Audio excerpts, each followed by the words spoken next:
Welcome to Andromeda, episode 45. Let us witness the sack of Rome. See if he can dodge all these arrows that are about to come at him. Oh, yeah, wow, he actually survived that. Pretty impressive. Next volley. Dang. Now with the luck up, it's going to be even harder. Oof.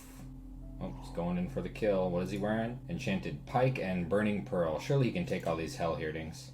No, no way. So he did manage to sling a couple of random disposable units. That's all it cost to take the capital. You know, Ermor doesn't really have anything left. Just Antonius making some gear. Pantocrator's bounty. Bringing Quinquatrus and Augustus back home with all their gems. And Calum has received some interesting news from Atlantis, stating that there has been a change of leadership after the recent belligerent attack upon Calum's lands. Basically, the gist of this is Atlantis is saying that he fucked up and is hoping to revert back to any alliance and trade agreements that they had beforehand. Throwing a few earth gems in for good measure, and one of Calum's Haribs pissed off some restless spirit. Now this is what you'd expect to happen in a battle against a crummy little ghost like this. Something along the lines of Phantasmal Warrior and then Dust to Dust.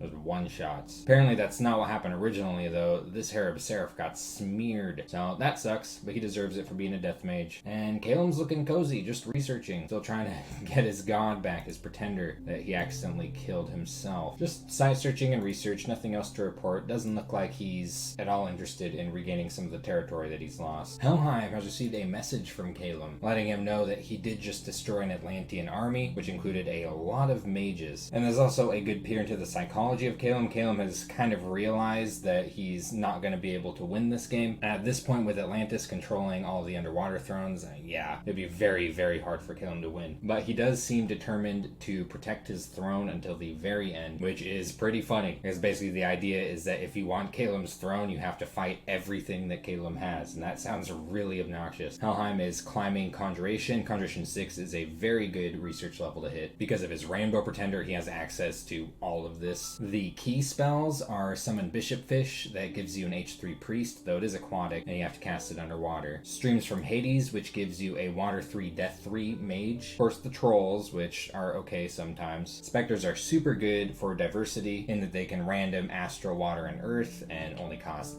Death Gems from Death Mages. And Lamia Queens are a really cool way to turn Nature Gems into powerful mages. The Blood Randoms make pretty decent Sabbath Slaves, generally powerful Death and Nature Mage. And that is exactly what he's going straight to. He's already contacting a Lamia Queen, so he seems to like the idea of them as well. He's actually found a decent amount of magic sites this turn. With Arcane Probing, he found a Garden of Pearls, which is 2 pearls a turn. Though, what the heck? I guess he found something else while he was there.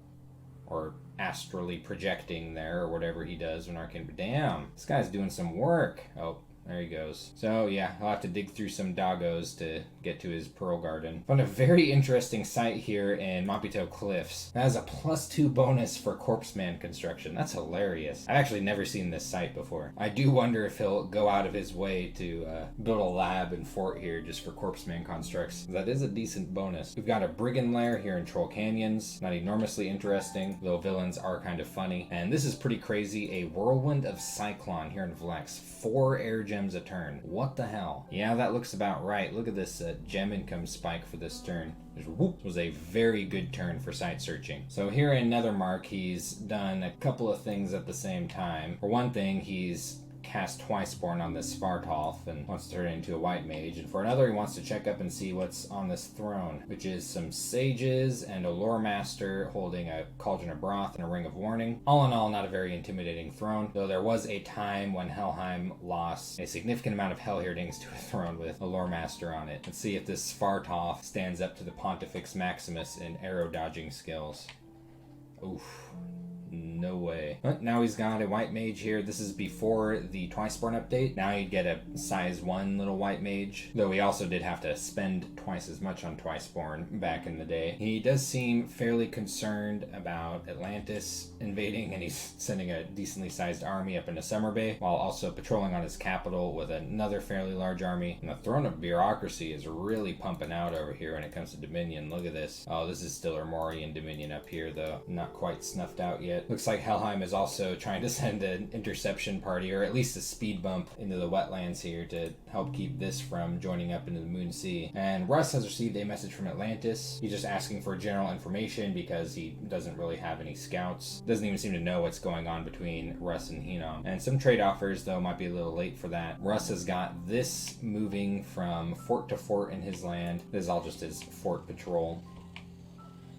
Yeah, wow. Yeah, they just evaporate on the front lines. Bad omens, no shit. Russ is roaming with his priests up here, funnily enough, maybe to set a little trap for a poorly equipped thug. And he's just trying to crunch some research right now, get up a bit of evocation, give this army some power, but it doesn't seem like he's got quite enough forces here to be a city-state for a long period of time. He does have some units trapped up here in this fort. Helheim has received a similar message from Atlantis, trying to see what's going on and is offering trade agreements. Helheim's found a few magic sites this turn, a Thundertop Mountain with gnome lore. He actually found 2 wells of white water, one in Lithia and the other in good old woods, making good use of his jade sorceresses. These water gems are going to be very important if he hopes on securing 1 or 2 of these underwater thrones. And oh, he got the Dungeons and Dragons party event. Let's see what they pulled out of the woods right into his province defense. Oh look, and they let them take the front lines. They're literally hiding behind the local province defense. And look at them, they're just like tribesmen with wives and children. These guys are screwed up.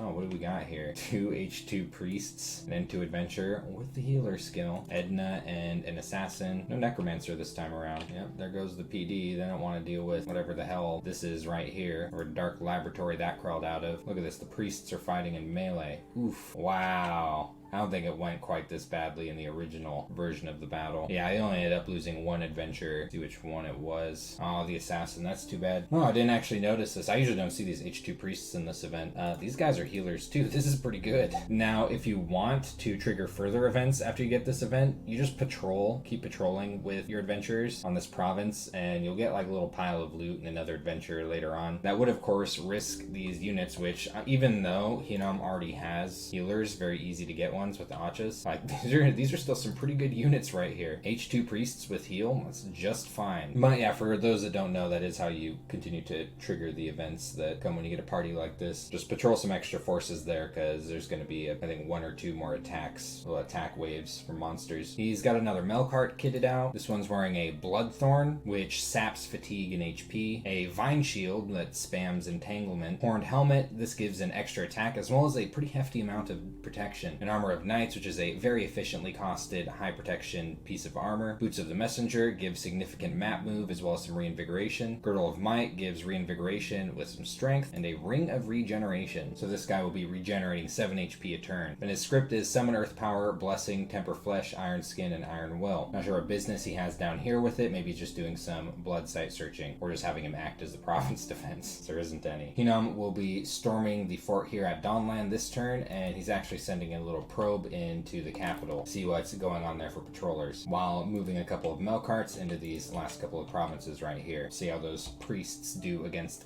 Attica, the Melkart. And Atlantis has received a message from Calum. Calum is saying that he accepts the apologies of Atlantis, but doesn't want to send him any more water gems after seeing all of them used against him in the form of water elementals. Poking up some alteration, noticing some of the weaknesses in his magic, and this is his attack on the throne province, the inland one in the little pond. Now, there's not a whole lot going on here mage-wise. In fact, it's just this Mine Lord, though he is a very powerful mage. Everything else here is just a big pile of units. Oh, this guy's got a Cauldron of Broth too, that's funny. There's actually 2 Cauldron of Broths could be looted from this. Atlantis is raiding using basically just Mages of the Deep, and I think it's pretty easy to guess what they're going to do. They're going to summon water power and then spam the shit out of water elementals. Water elementals are disgusting underwater. 20% regeneration. Here's a full-size one. Big piles of attacks. Slash, blunt, and pierce resistant. Are mindless, giving the, funnily enough, Mine Lord limited targets. It looks like he's just, yeah, he's out of here. He summoned some little sharkies. You can see him swimming around, but he doesn't want anything to deal with this huge wall of water elementals. So that was super easy for Atlantis, though a little costly in water gems. He only lost a single warrior of the deep. One of his mages has been frolicking in the coral beds. Met a few of these. Hippocampi. They're cute, not much more. I usually like this event more on land where you can get the gnomes. Gnomes are actually really good and sometimes game-changing. Funnily enough, Atlantis isn't moving this army up right now. He has at least succeeded on getting Helheim on his anxiety. He's not moving this army up either. together, getting right to work on a fort and claiming the throne here in the Moon Sea. It's actually a pretty solid throne. Good gem income, a conjuration bonus. The conjuration spells will cost 20% less gems, though not as useful of a location for any kind of aquatic summons that he might be using. This movement here looks to have some intent. Maybe he's thinking about popping up a fort here. Stupid troll ain't doing shit, rather than crapping water gems at what, like 15 gold per gem? It's not too bad. This has been turn 46 of Andromeda. I think we're likely to see a last stand of Russ in the next few turns, and it's only a matter of time before one of the larger players goes for another throne, and to do that, they've got to attack somebody. I'll see you in the next episode.